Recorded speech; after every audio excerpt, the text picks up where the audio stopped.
जिज्ञासु मित्रों, बहुत बहुत अभिनंदन है आपका दिव्य सृजन में। प्रत्येक दिवस की भांति लाइव चर्चा का ये कार्यक्रम, आध्यात्मिक चर्चा का ये कार्यक्रम हम लेकर यहाँ उपस्थित हैं। और आज का जो विषय है, आज का जो टॉपिक है कि माया क्षण क्षण रूप बदलती है, लेकिन उसका अधिष्ठान होता है। अधिष्ठान निरूपण के अंतर्गत इस विषय को समझाया गया है। अधिष्ठान होने का तात्पर्य क्या है या अधिष्ठान क्या है? अधिष्ठान का अर्थ एक साधारण भाषा में समझे तो आधार। आधार, कोई बिल्डिंग बनती है तो उसका नीचे पहले उसका बेस बनता है। बेस बनता है, बेस अच्छे से बनता है, मजबूत, उसके ऊपर बिल्डिंग खड़ी होती है। तो अधिष्ठान, तो वैसे ही जो भ्रम है, जो मिथ्या है, जो माया है, उसका भी अधिष्ठान होता है। जैसे कि अभी पिछले ही व्याख्यान में हमने पर्दे, फ़िल्म और फ़िल्म के पर्दे, सिनेमा हॉल में जिस पर्दे पे फ़िल्म दिखाई जाती है, उसका हमने उदाहरण लिया था। तो उसका अधिष्ठान है, तभी तो फ़िल्म दिखाई देती है, उसका आधार है।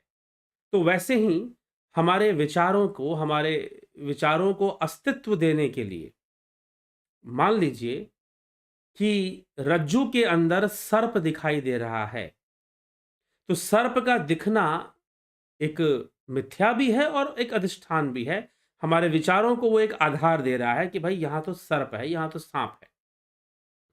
भले वो मिथ्या रूप में है, लेकिन फिर भी वो एक आधार उसको मिल रहा है यहाँ पर। तो अधिष्ठान इस प्रकार से माया का होता है और किस रूप में होता है? मिथ्या रूप में होता है। इसीलिए वह जो माया है, वह क्षण-क्षण अपना रूप बदलती है। लेकिन अपना रूप बदलकर वह अपने मिथ्यात्व को भी प्रमाणित करती रहती है। तो आइए इस विषय पर थोड़ा-सा चिंतन करें। देखें विवेक चूड़ामणि के अंतर्गत आदि गुरु शंकराचार्य इस विषय को कैसे समझाते हैं। तो कहते हैं एतत् त्रितयं दृष्टं सम्यग् रज्जु स्वरूप विज्ञानात् तस्माद् वस्तु सतत्वं ज्ञातव्यं बंध मुक्तये विदुषा। रज्जु में भ्रम के कारण सर्प की प्रतीति होती है, ठीक है? उस मिथ्या प्रतीति से ही भय, कंप आदि दुखों की प्राप्ति होती है। भाई आपको सांप दिख गया, अब पिछले व्याख्यान में भी मैंने इस बात की चर्चा की है। सांप दिखा, सारा प्रपंच शुरू हो गया, डर लगने लगा, काट लेगा, भय प्राप्त हो गया, शरीर कांपने लगा, पड़ोसी को बुलाओ, मारने के लिए सांप को बुलाओ, पकड़ने के लिए सांप को बुलाओ, सारी चीजें शुरू हो गई। किंतु दीपक आदि के द्वारा जिस प्रकार रज्जु के स्वरूप का यथार्थ ज्ञान होते ही रज्जु का अज्ञान, जो सर्प का जो आवरण है, अज्ञान जन सर्प का आवरण स- और सर्प प्रतीति से होने वाला भय, कंपन, दुख, यह तीनों एक साथ ही निवृत्त हो जाते हैं। हालांकि अभी पीछे ही मैंने इस बात को आपको पिछले व्याख्यान में ही मैंने ये बातें बताई थी, परंतु यहां पर यही बात इस श्लोक में कही जा रही है। एतत् त्रियतयम दृष्टम सम्यग् रज्जु स्वरूप विज्ञानात् तस्माद् वस्तु सतत्वम ज्ञातव्यम बंध मुक्तये विदुषा। अर्थात कि रज्जु में जैसे सर्प की प्रतीति होती है, तो उससे जो उपजे, जो दुख है, जो कष्ट है, जो भय है, कंपन है, वो सारी पैदा हो जाते हैं। लेकिन जैसे ही एक दिया जला दो, एक दीपक जला दो, यहां पर आदि गुरु शंकराचार्य कह रहे हैं तस्माद वस्तु सतत्वम ज्ञातव्यम बंध मुक्तये विदुषा। एक दीपक जल जाने मात्र से इन संपूर्ण समस्याओं की निवृत्ति हो जाती है, मुक्ति मिल जाती है इन सब से। उसी प्रकार आदि गुरु शंकराचार्य कहते हैं, उसी प्रकार आत्म स्वरूप का ज्ञान होने पर आत्मा का अज्ञान, अज्ञान जन्य प्रपंच की प्रतीति, अज्ञान जन्य जो प्रपंच है उसका जो अनुभव है, उससे होने वाला दुख एक साथ ही निवृत्त हो जाता है। जो सपने सिर काटे कोई, बिन जागे दुख दूर ना होई। पिछले व्याख्यान में जाकर सुनिए इस चौपाई का, गोस्वामी तुलसीदास जी के इस चौपाई का अर्थ वहां पर हमने लिया। कि स्वप्न में जैसे आपको काटा जा रहा हो और जैसा दुख होता है, उस दुख से निवृत्ति हो जाती है, उस दुख से मुक्ति मिल जाती है। ठीक है? तो यह एक साथ उससे निवृत्ति, इसीलिए संसार बंधन से छूटने के लिए आत्म पदार्थ का ज्ञान प्राप्त करना चाहिए, आत्म तत्व का ज्ञान प्राप्त करना चाहिए। आत्मा के ज्ञान प्रकाश से माया का जो भी भ्रम है, जो भी अध्यास है, जैसे कि रस्सी में सांप दिखाई दे रहा है, वैसे ही यह माया प्रतीत होती है। माया का आवरण दिखाई देता है, उसकी विक्षेप शक्ति दिखाई देती है। ठीक है? ये चीज है। तो इसलिए हमें आत्मज्ञान की ओर बढ़ना चाहिए। आत्मज्ञान के प्रकाश से ही इस दुख का निवारण होगा। जैसे कि दिया जलाने से स्पष्ट हो गया कि भाई यह तो रस्सी है, सर्प नहीं है। ठीक?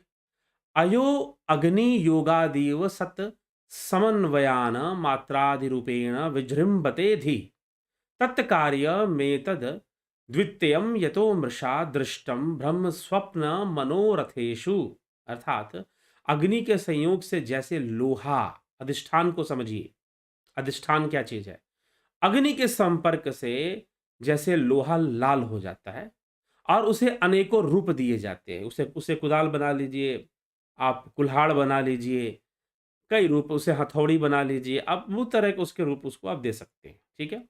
उसी प्रकार आत्मा का संयोग, आत्मा के प्रकाश का संयोग, सकाश का संयोग से यह जो बुद्धि है अविद्या पैदा करती है। यह बुद्धि अविद्या पैदा करती है, नाना प्रकार के विषयों में प्रकाशित होती है। यह द्वैत प्रपंच उस बुद्धि का ही कार्य है। ये जो द्वैत जगत दिख रहा है, जो सुख दुख, लाभ हानि, जय पराजय, इन सबसे व्याप्त है। यह जो द्वैत प्रपंच आपको दिखाई दे रहा है, यह आत्मा के प्रकाश से बुद्धि ही प्रकट करती है, इसलिए मिथ्या है। क्योंकि भ्रम, स्वप्न और मनोरथ के समय इसकी प्रतीति का मिथ्यात्व स्पष्ट हो जाता है। त्रिगुणी भेद को लेकर तीन गुणों का भेद आ जाता है और यह अनेकों अविद्या पैदा करती है। ततो विकारः प्रकृतिरे हम मुखा देह वासना विषयाश्च सर्वे क्षणे अन्यथा भावितया है हमेशा सत्वमात्मा तू कदापि नान्यथा। अर्थात इसलिए अहंकार से लेकर देह तक, अहंकार से देह तक, स्थूल देह तक की यहां तक बात कही जा रही है। तो अहंकार से लेकर देह तक प्रकृति के जितने विकार अथवा विषय हैं, वे सभी क्षण क्षण में बदलने वाले हैं। प्रकृति के जितने भी विषय हैं, प्रकृति के जितने भी चीजें हैं, वह क्षण क्षण में बदलती है। वो क्षण क्षण में, यहां पर प्रकृति को माया रूप ही समझकर ये बात कही जा रही है। तो प्रकृति रे हम मुखा देहावसाना विषयाश्च सर्वे, देहावसाना विषयाच सर्वे, कि देह तक जितने भी, अहंकार से देह तक जितने भी विकार हैं, वह सब क्षण क्षण बदलने वाले हैं। आपका मन हो, बुद्धि हो, चित्त हो, सब कुछ बदलने वाला है। संसार का प्रत्येक विषय बदलने वाला है और असत्य है। आत्मा तो कभी बदलता ही नहीं है, इसीलिए आत्मा तो सनातन है, ऐसा समझना चाहिए। आत्मा नहीं बदलता, तो वह सदा ही एक रस रहता है। ठीक? नित्या द्वयाखंड चिद के चिद एक रूपो बुद्धियादि साक्षी सद्विलक्षण अहम पद प्रत्यय लक्षितार्थ प्रत्यक सदानंद घन परात्मा, जो अहम पद की प्रतीति से लक्षित होता है, अहम पद की प्रतीति से जो भरपूर है, वह नित्य आनंद घन, वह नित्य आनंद घन है।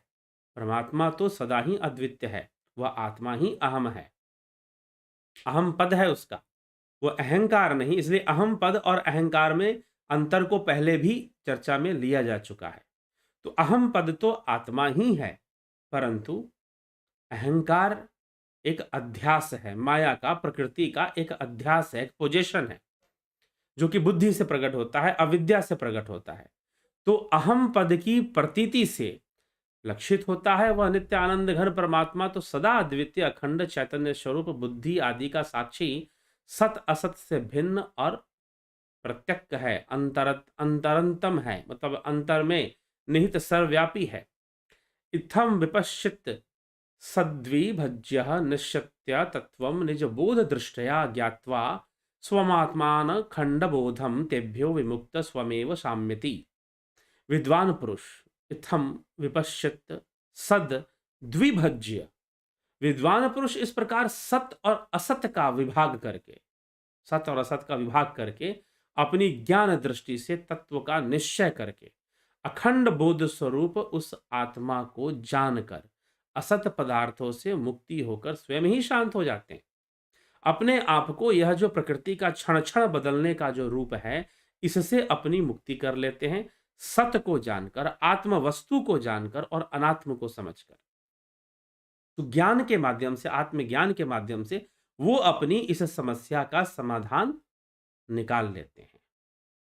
ठीक है?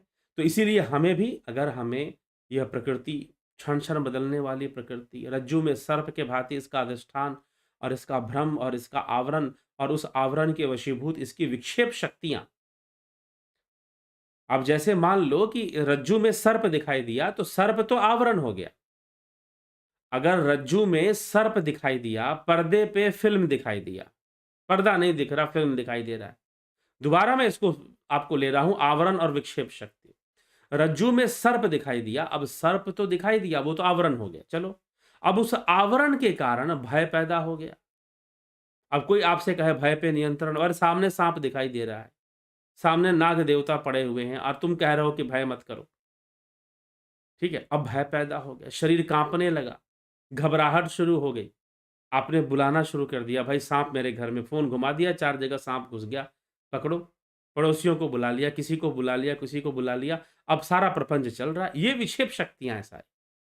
आवरण होगा तो विक्षेप भी होगा, ये आ जाए। इसलिए पहले ही कहा गया कि बिना आवरण शक्ति पे नियंत्रण लाए या उसको बिना नाश किए विक्षेप शक्ति पर विजय संभव नहीं है। आप कह रहे हो भय मत करो, आप कह रहे हो घबराओ मत। अरे भाई, जब सामने सांप दिखाई दे रहा है तो घबराएगा बंदा, भयभीत तो होगा। कुछ ऐसा करो जिससे कि सांप दिखना बंद हो जाए, तो एक दिया जला दो वहां पर। नहीं तो आज के समय टॉर्च का है, तो आदि गुरु शंकराचार्य का वो समय दिए और लालटेन दियों का था, तो उन्होंने दिया यहाँ पर लिखा है, दिया की चर्चा उन्होंने की है। दीपक जला दो, दीपक की चर्चा की है। लेकिन आज हमें जला, टॉर्च जला लो, इमरजेंसी लाइट ले आओ, एलईडी बल्ब जला दो, और जैसे ही लाइट होगी वैसे ही आवरण का अनावरण होगा, और जैसे ही आवरण का अनावरण होगा सारा भय गायब, सारी घबराहट अपने आप खत्म।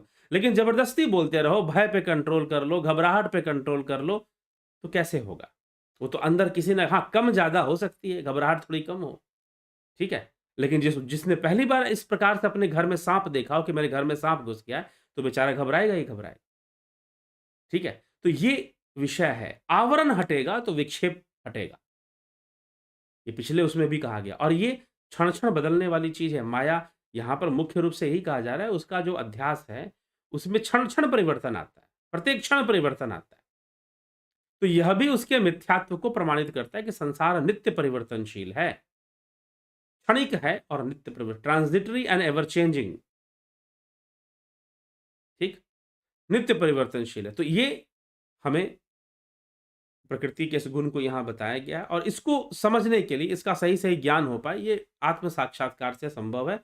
प्रकृति को भी आप तभी समझ पाओगे, इसकी असलियत, इसकी सत्यता को भी आप तभी समझ पाओगे जब आत्मज्ञान होगा, दृष्टा दृश्य का भेद का साक्षात्कार हो जाएगा, तभी ये संभव, उसके पहले संभव नहीं।